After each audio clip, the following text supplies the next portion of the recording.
ایک زمانے میں جب میں بہت چھوٹا تھا تو میری بڑی آپا نظر پہ بہت اعتماد کر، نظر بد، اور میری جو چھوٹی آپا تھی وہ اس بات کو بالکل نہیں مانتی تھی۔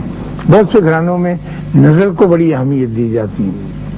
میں باوجود اس کے کہ بہت چھوٹا تھا، میں بھی نظر کو کوئی خاص اہمیت نہیں دیتا، لیکن چونکہ میرے بڑے بھائی مجھے سیر کرانے کے لیے ساتھ لے جاتے تھے اور میں نیلی نکر پہن کر اپنے سنہرے بال باوا سب بنا ہوا ساتھ چلتا تھا، میری بڑی آپا کہتی تھی کہ ٹھہرو اس کے ماتھے کو میں کچھ کالک لگا دوں، اور مجھے اس میں بڑی گھبراہٹ ہوتی تھی کہ ایک اچھا بھلا میں اپنے بھاؤ میں بڑا خوبصورت بچہ ہوں اور میرے ماتھے پہ کالک لگائی جا رہی، لیکن وہ بہت مصر تھی اس بات پر کہ لگنی چاہیے۔ پھر میں بڑا ہوتا گیا تو پتہ چلتا گیا کہ نظر اتار سے، اور میری ماں سرخ مرچیں لے کر ان کو جلتے ہوئے کوئلوں پہ رکھ کے یہ کہا کرتی تھی کہ اگر بدبو آتی ہے تو نظر ہے، اگر نہیں آتی تو پھر نظر نہیں ہے، کچھ اس قسم کی بات۔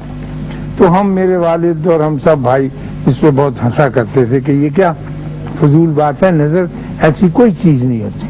میری نانی کہتی تھی کہ تمہارے ماموں اعجاز اور تمہاری ممانی رضیہ جو فوت ہوئی منگورا میں سوات میں گئے ہوئے تھے، تو اوپر سے ایک درخت ٹوٹ کے گرا اور ان کی کار کی چھت کو توڑ کر اور وہ دونوں وہیں پر فوت ہو گئے، تو ان کو نظر لگی۔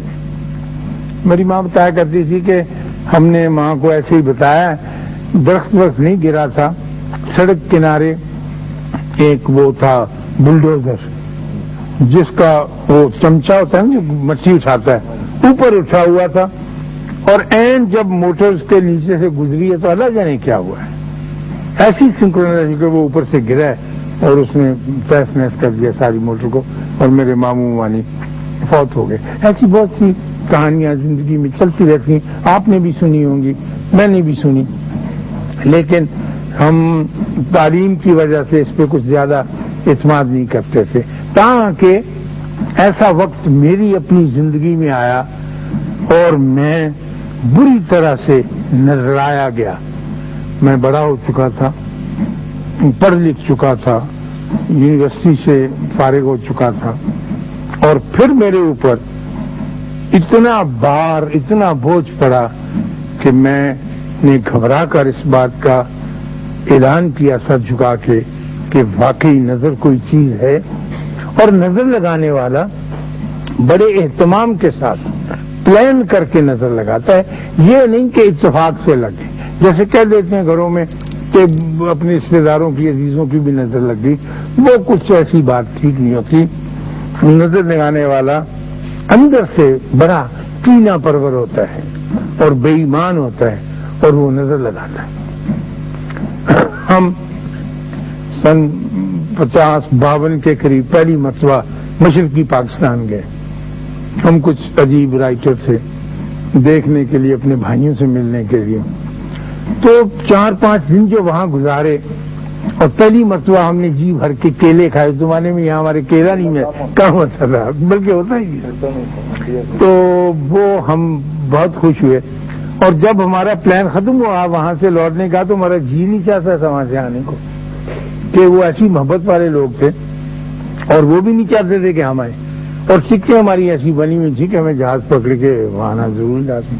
خیر، تو ہماری آرزو اللہ نے ایک دفعہ پھر پوری کی، تقریباً 8 مہینے کی مدت کے بعد پھر ہمیں وہاں جانا پڑا، اور ہم تھے پاکستان کے بہت سارے عجیب رائٹر، شاعر جو وہاں ایک میٹنگ میں شرکت کے لیے گئے۔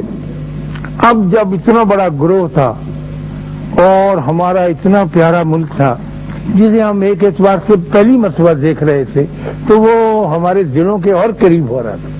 پھر ایسی چیزیں کھانے کو ملتی تھی جو ہم نے پہلے کبھی دیکھی بھی نہیں تھی۔ بنگالی اکیڈمی میں انہوں نے کہا کہ شوق صاحب آپ کے لیے ہم نے یہ رکھا ہے ایک پھل، بہت بڑا، یہ ناریل سے بھی بڑا تھا، اور اس کو آپ کاٹیں، اور چوری بھی رکھی تھی اس کے ساتھ، تو لیکن کہنے لگے کہ احتیاط سے کاٹیں، یہ پیچھے پڑ جاتا ہے، کٹھل اسے کہتے ہیں، کٹھل۔ تو وہ جناب چھری لے کے میں نے کاٹنا شروع کیا، ایک آدھ دفعہ تو چھری چلائی، پھر اس کٹھل نے میرے دونوں ہاتھ پکڑ لیے، اور نہ یہ ہاتھ چھوٹ سکتا تھا، نہ یہ چھری میرے ہاتھ میں پکڑی. دنیا کی سب سے پاورفل گوند اگر گلو کوئی ہو سکتی ہے تو وہ کسل میں سے نکلتی. اور وہاں پر یہ سب کہتے تھے کہ کوئی داڑھی والا آدمی سے نہ کاٹے، کیونکہ اگر ہاتھ اس کا داڑھی کو لگ گیا تو وہ ساری نوچ کے نکالنی پڑے گی اور اس کا کوئی چارہ ہی نہیں. تو کٹہل ہم کھاتے تھے.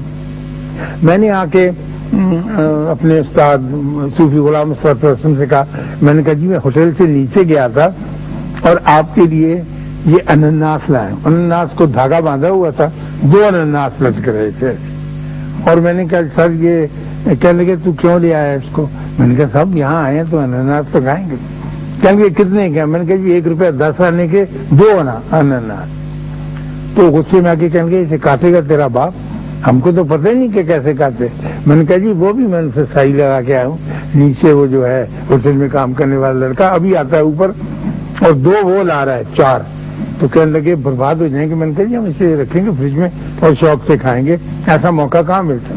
تو چنانچہ جناب وہ آ گیا، اس نے کاٹ کے کشتیاں بھر کے رکھ. وہ ایک عید کا سماں تھا ہمارے لیے بھی اور ہمارے میزبانوں کے لیے بھی. اور محبت کی اتنی بڑی دنیا آباد ہو گئی تھی کہ میں نے اپنی زندگی میں اس سے پہلے محبت کا ایسا منظر نہیں دیکھا تھا. تو جب یہ کام شروع ہو گیا اور پھر ہمیں ہمارے وہاں کے بھائی جو تھے اور بہنیں جو تھیں رائٹرس ملتے رہے، اور وہاں پر ایک بی بی نے اوما اس کا نام تھا، اس نے بیٹھ کے ہمیں علامہ اقبال کی ایک نظم سنائی، پھر چراغے لالا سے روشن ہوئے کوہ دمن، مجھ کو پھر نغموں پہ اکسانے لگا مرغے چمن. تو ایسے خوبصورت آواز میں، ایسے اچھے لہن میں نے کبھی بھی نہ جب نہ اب ایسی نظم نہیں سنی. جب یہ کیا تو مجھ سے انشا جی کہنے لگے، ابن انشا، کہ یہ تو کتنی اچھی ہماری نظم گا گئی ہے، تو ہمیں شرم آنی چاہیے، ہمیں بھی کچھ آنا چاہیے. تو ہم نے ان سے کہا اپنے بہرے سے، میں ذرا فعال تھا ان میں اور میں جلدی چیزیں سیکھ جاتا تھا، کہ مجھے بھی کچھ گانا سنا. تو چنانچہ ہم نے پہلا گانا جو سیکھا مشرقی پاکستان میں اپنے بھائیوں سے وہ یہ تھا، اللہ میغ دے پانی دے چھایا دے رے توئی، اللہ میغ دے، تو اللہ میغ دے پانی دے چھایا دے رے توئی، اللہ میغ دے. ہم یہ تو کہہ لیتے تھے، لیکن اللہ کے کہنے کا جو انداز تھا وہ انہی کو آتا تھا. خاتون حضرات، آپ نے کبھی سندھی کو اللہ کہتے دیکھا ہے؟ جب کوئی سندھی اپنی کسی بانی میں، کسی نظم میں، کسی کلام میں اللہ کہتا ہے نا تو میں اس پہ قربان ہو جاتا ہوں. یعنی میرے میں طاقت نہیں رہتی. میں نے اللہ کا اچارن، اللہ کا تلفظ، اللہ کا لہن، اللہ کی کرت اتنی خوبصورت کبھی کسی منہ سے نہیں سنی جیسے ایک سندھی اسے ادا کرتا ہے. بڑی کوشش کی نہیں آ سکتی. ایسے ہی خاتون حضرات ہمارے مشرقی پاکستان کے بھائی جو تھے وہ ادا کرتے تھے، اللہ میں ایک دے پانی دے چھایا. جب ہم اس پہ حاوی ہو گئے تو پھر ہم نے وہاں سائیکلیں لے لیں. اپنے گھر تھا، اپنا ملک تھا، تو صبح سویرے نکلتے تھے ہم سائیکلیں چلاتے ہوئے، گانا گاتے تھے، ہمیں بندی نام اللہ جی نام بارے بار، ہمیں بندی، ہم تو بندے ہیں اللہ تیرے اور تیرا نام بارو بار لیتے. اچھا، اب کسی کی آواز اونچی ہے، کسی کی جیسے میری اب ہے، اور ہمارے ساتھ گانے والا جو تھا احمد راہی، وہ تو بالکل ہی اس کی آواز بیٹھی ہوئی تھی، لیکن گانے میں وہ بھی چلتے چلے جاتے. تو سارے شہر کا چکر لگاتے اور پتہ چلتا تھا کہ ہمارا اس ونگ کا خون اس طرح سے ہمارے ساتھ شامل ہوا چلا جا رہا ہے. تو اس وقت میں نے محسوس کیا کہ ایک تیسری آنکھ، وہ جو نظر بد والی آنکھ ہے، وہ ہم لوگوں کو دیکھ رہی ہے. میں نے شدت سے محسوس کیا کہ وہ آنکھ ہم کو دیکھ رہی ہے اور ہمارے اوپر اثر انداز ہو رہی ہے. اور اس آنکھ نے باقاعدہ پلان کر کے ہمارے درمیان یہ سارے گانے اس طرح سے بند کرائے جس طرح سے آپ سب کو معلوم. مشرقی پاکستان کی سرحد سے میں یقین سے تو نہیں کہہ سکتا کہ 50-60 میل کے فاصلے پر ایک علاقہ ہے، ایک قصبہ، ایک شہر ہے، اس کا نام اگرتلہ ہے۔ خواتین و حضرات، ایشیا کے اندر، ایشیا بر اعظم کے اندر، کانٹیننٹ ایشیا کے اندر اگر دہشت گردی کا کوئی مرکز پہلی مرتبہ قائم ہوا تو وہ اگرتلہ میں ہوا۔ ایشیا کے اندر دہشت گردی کا مرکز اگرتلہ میں قائم ہوا، اور وہاں تیسری آنکھ نے، وہ نظر بد والی آنکھ نے، بڑی ہمت سے پلان کر کے، محنت بہت کی انہوں نے، اور ہمارے درمیان نفرتیں بھی پھیلائیں، غلط فہمیاں بھی پھیلائیں، ہمیں بیت المکرم سے نکالا بھی جہاں ہم جمعہ پڑھنے جاتے تھے، اور اس طرح سے ایک تانا بانا لے کے کیا کہ وہ دہشت گردی جو ہے نہ صرف اس علاقے میں رہی بلکہ وہاں سے پھیلتی پھیلتی اور علاقوں میں بھی چلی گئی۔ اگر تلا سے نکلتی ہے تو وہ شری لنکا میں بھی چلی گئی۔ دہشت گرد جو تھے وہاں کے ٹرین کیے ہوئے حملہ آور ہوتے تھے اور بری طرح سے ان لوگوں کو ذلیل و خوار کرتے تھے جو بڑی آسان اور اچھی زندگی بسر کر رہے ہیں۔ پھر وہاں پر انہوں نے میرے ہی ان بھائیوں کو، جن کے ساتھ مل کے ہم سب گانے گاتے تھے، اور ان گانے گانے والوں میں جمیل الدین علی، حتیٰ کہ ہم نے قدرت اللہ شہاب کو بھی ملا لیا، ان کو بھی شامل کیا کہ آپ یہاں اس دیش میں آئے ہیں تو یہاں آپ کو اپنے فن کا مظاہرہ کرنا پڑے گا اور بتانا پڑے گا کہ آپ بھی موسیقی کے ساتھ کوئی دلچسپی رکھیں۔ وہ کیا۔ پھر ہماری لکھنے لکھانے کی محفلیں ہوتی تھی، پھر ہمارا کھانے پینے کا سسٹم چلتا تھا۔ ایک وہاں میٹھا دہی ہوتا ہے کالا چند حلوائی کے یہاں سے، جا کے اس کو روز کھانا، اور اس کے بڑے بڑے کنڈے جسے کہتے ہیں، دھاگا باندھ کے مضبوط رسی ہوائی جہاز میں بیٹھ کے لاہور تک لے کے آنا۔ ان کو ویسا دہی نہیں کھایا، وہ دہی جماتے ہیں، اس میں شیرہ ڈالتے ہیں کھجور کا، اور وہ عجیب و غریب قسم کی میٹھی چیز بنتی ہے۔ اس سے اچھی سویٹ ڈش آپ نے یقیناً نہیں کھائی ہو۔ لیکن وہ نظر بد والی جو آنکھ تھی وہ اپنی کارروائی کرتی رہی۔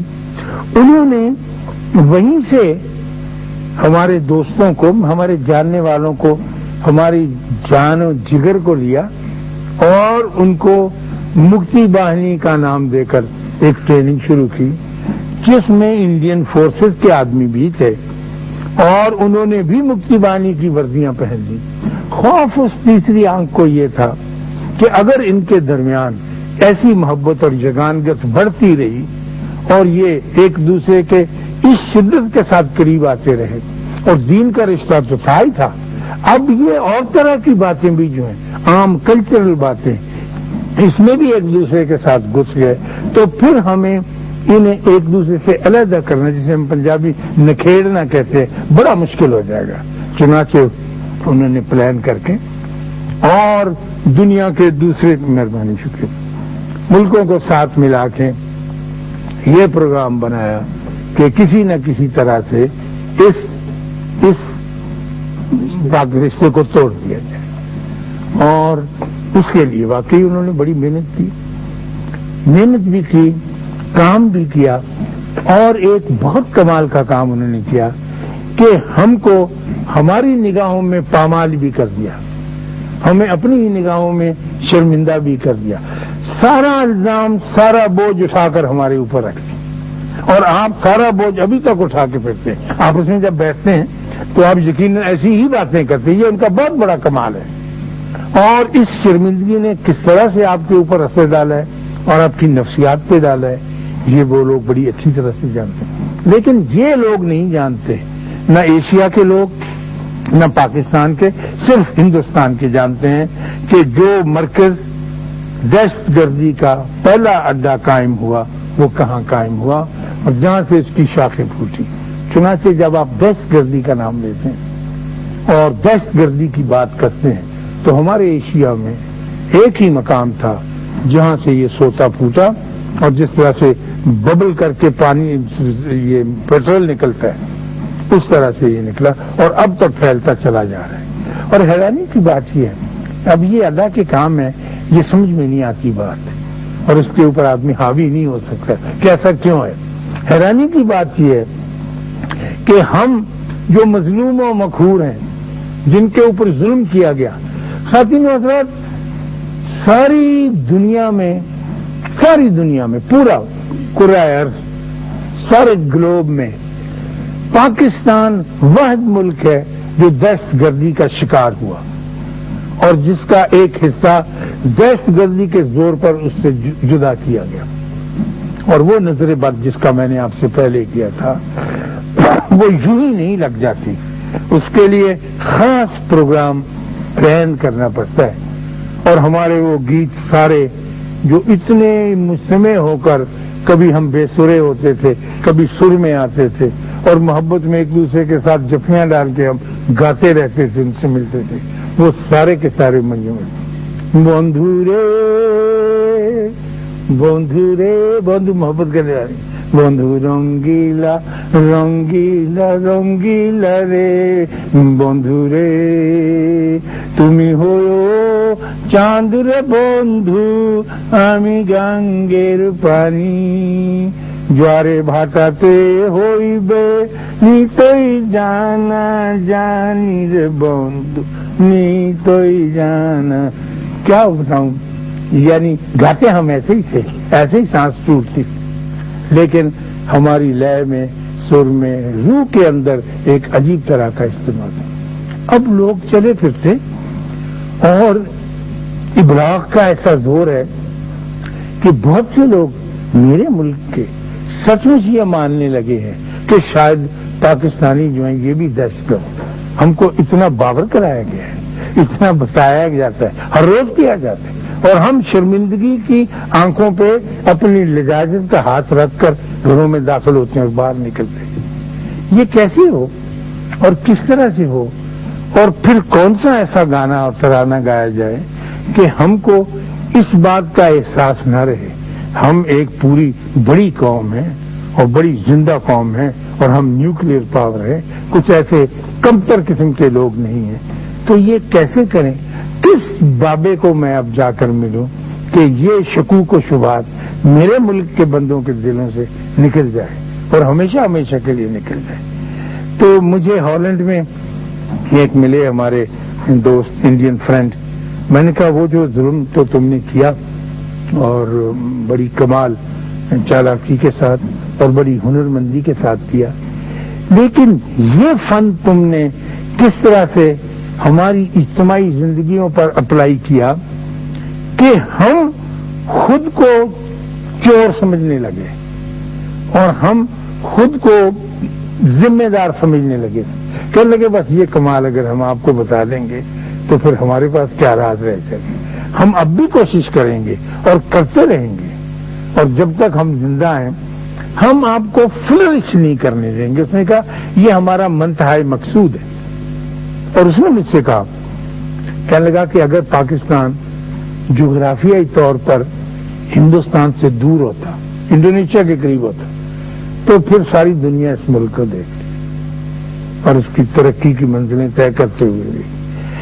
اب یہ ایسی جگہ پہ پھنس گیا ہے، اب ایک ایسے ظالم پڑوسی کے چنگل میں آ گیا ہے کہ یہ جسمانی طور پر تو شاید طاقتور رہے گا اور ہے بھی، لیکن نفسیاتی طور پر یہ اس شرمندگی سے نہیں نکل سکتا جس میں سے مبتلا کر دیا گیا. تو نظر اور نظر بد کے کئی پہلو ہوتے ہیں. میں وہ جو نہیں مانا کرتا تھا اور میں اس کو تسلیم نہیں کرتا تھا، اور میں اپنے ماتھے کے اوپر جو کالک لگتی تھی وہ نہیں مانتا تھا. چٹاگانگ میں معز الدین شاذلی ایک بزرگ تھے، دریائے ہوگلی کے کنارے کٹیا ڈال کے رہتے تھے. تو ہم سب ان کو سلام کرنے گئے.